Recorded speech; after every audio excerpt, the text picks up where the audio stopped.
नरेंद्र मोदी यांना भगवान श्रीरामाच्या रूपात दाखवून त्यांची पूजा आरती आणि मोदी चालिसाचं पठण करण्यात आल्याचा व्हिडिओ सोशल मीडियावरती व्हायरल झाल्यानंतर राजकीय आणि सामाजिक वर्तुळामध्ये चर्चेला उधाण आले.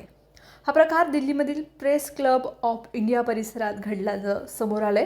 व्हायरल झालेल्या व्हिडिओमध्ये पंतप्रधान नरेंद्र मोदी यांचा श्रीरामाच्या वेशामधील कटआउट उभारण्यात आल्याचं दिसतंय आणि या कटआउट समोर काही व्यक्ती आरती करताना तसेच मोदी चालिसाचं पठण करत असताना दिसतंय. यावेळी जय जय मोदी, हर हर मोदी अशा घोषणा देण्यात आल्याचंही वृत्त आहे.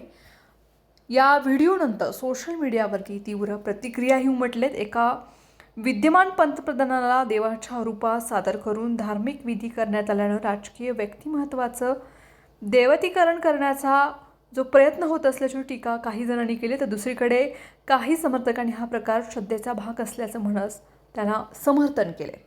दरम्यान प्रेस क्लब ऑफ इंडियानं या कार्यक्रमापासून स्वतःला स्पष्टपणे वेगळं केले. क्लबने दिलेल्या स्पष्टीकरणानुसार संबंधित कार्यक्रम हा प्रेस क्लब आयोजित केलेला नव्हता. एका संस्थेनं पत्रकार परिषदेसाठी हॉल भाड्याने घेतला होता.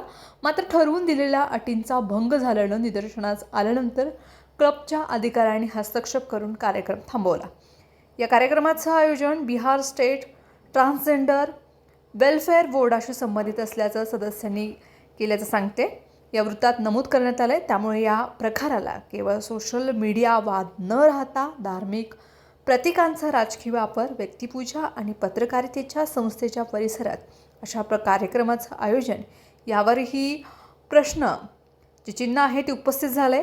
दरम्यान या संपूर्ण प्रकरणाचा व्हिडिओ मोठ्या प्रमाणावर व्हायरल होत असून पंतप्रधान नरेंद्र मोदींना देवाचा अवतार मानणं योग्य की अयोग्य यावर सोशल मीडिया आणि राजकीय वर्तुळामध्ये जोरदार चर्चा सुरू आहे.